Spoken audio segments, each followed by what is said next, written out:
You found it. Your home for the best content on your favorite team, the Fighting Tigers of LSU. Do us a favor. Subscribe to the channel. Leave your comments below. Be sure to smash that like button.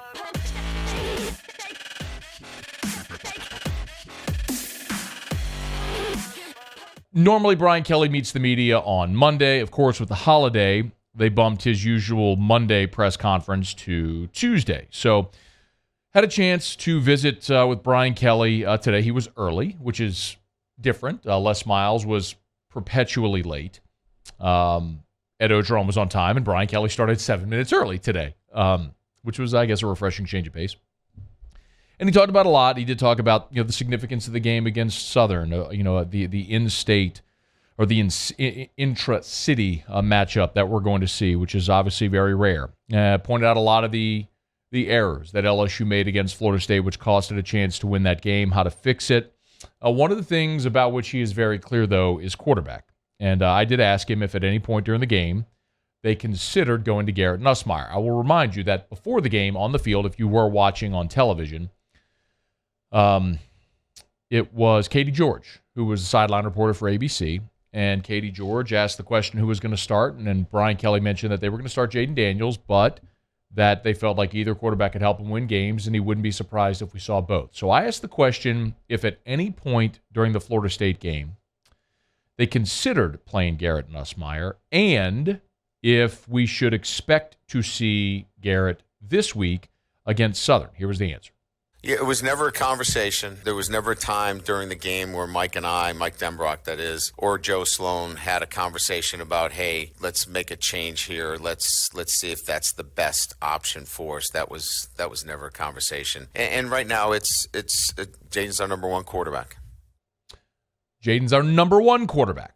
I want to remind you, that is a deviation from what we had heard, where Brian Kelly said both can help us win. They're 1A, 1B. It's so close.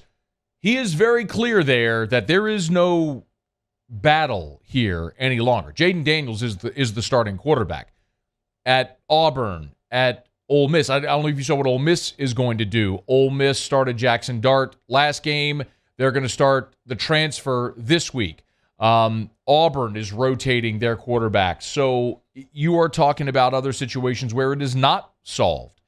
It seems to be solved in Baton Rouge. And if you're like me, maybe you're not, but all throughout certainly the majority of that game, my phone and my Twitter were blowing up with pro Garrett Nussmeier fans wanting to see if Garrett could get LSU out of the sludge it was in. And listen, LSU opened up with a very impressive drive. They settled for 3. Next possession, they went 3 and out. They had the missed field goal. That was a 13-play drive, however.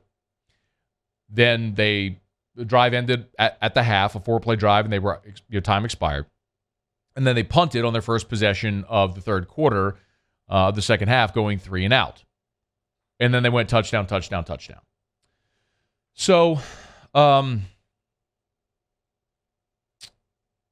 at no point during any of that, in the general malaise in the middle of the game, did Brian Kelly, Mike Denbrock consider a change. Here's what Brian Kelly said on Tuesday about Jayden Daniels' debut, now having had a chance to go back and watch film. I think early recognition needs to be better, but I thought he competed well. I thought later in the game he definitely settled into some, really good rhythm. I think when we did go some tempo, that really, benefited him. I thought late his pocket presence was excellent. He knew when to run. He knew when to stay in the pocket and find, the open receiver. So, I think first game, kind of a mixed bag early on, settled into it nicely as the game went on. That's not good enough against good teams. You got to be ready to go right out. And I think this will be, probably a really good game, this past game, for him to really learn from and up his game.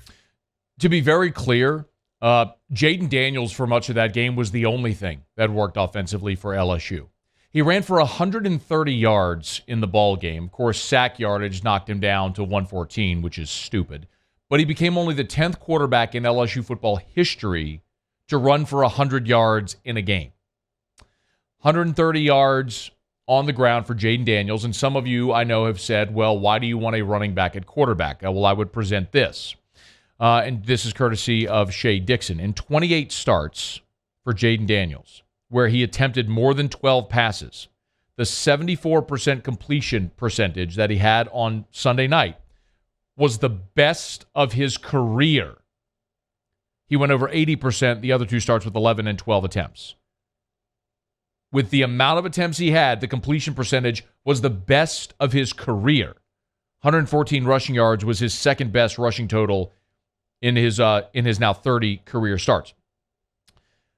And then there was this from Cody Worsham, who, of course, was former LSU beat writer who now works for LSU Media, who noted that Jayden Daniels finished with an adjusted completion percentage of 84.8. So that is an adjusted completion percentage compensates or takes into consideration drops. For example, the drop Kayshon Boutte had over the middle of the field, the drop at the goal line. There's a reasonable expectation that the receiver catch that ball. 84.8% adjusted completion percentage. That was third best in the SEC this week, despite being the second most pressured quarterback in the conference. And this was the kicker. Of the 14 pressured dropbacks that Jayden Daniels faced, 14 times he dropped back and was pressured. He only scrambled on 5 of those. And all 5 times he scrambled, he ran for a first down. Jayden Daniels was the one thing that worked throughout the game for LSU. There's a lot of things we can talk about.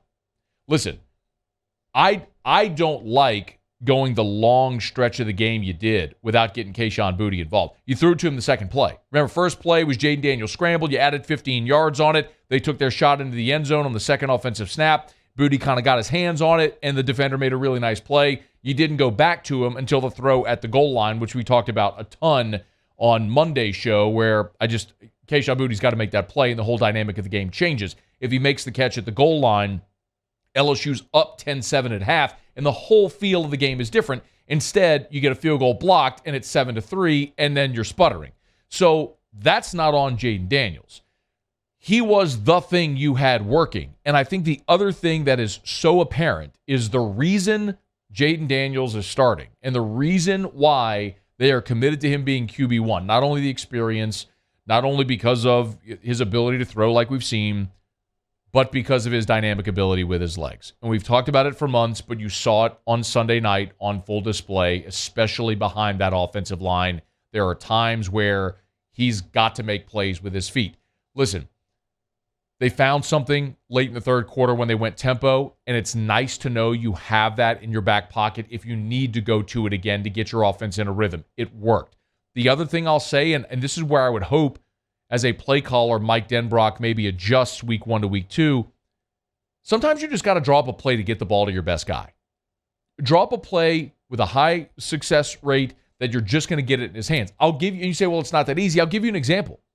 On the last drive of the game, where, of course, they scored and missed the PAT, or had it blocked, LSU faced a 4th and 2 on that drive.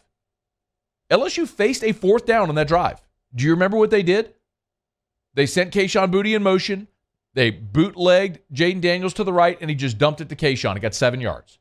Sometimes you just got to just get it to him. Get him involved. Get him in the rhythm if that's what you're worried about.